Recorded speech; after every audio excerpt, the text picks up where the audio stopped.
গত কয়েকদিনে কোটা সংস্কার আন্দোলনে যেসব শিক্ষার্থী এবং সাধারণ মানুষ গুলিবিদ্ধ হয়ে মৃত্যুবরণ করেছে, আমরা এ ব্যাপারে গভীর শোকাহত।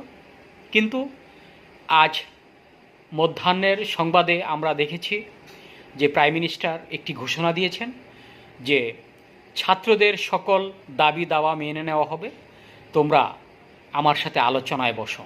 কিন্তু ছাত্ররা কোনো আলোচনায় বসতে নারাজ। তারা এক দফা এক দাবিতে আন্দোলন চালিয়ে যাচ্ছে এবং তাদের ঘোষণা অনুযায়ী আগামীকাল থেকে অসহযোগ আন্দোলনের ডাক দেওয়া হয়েছে।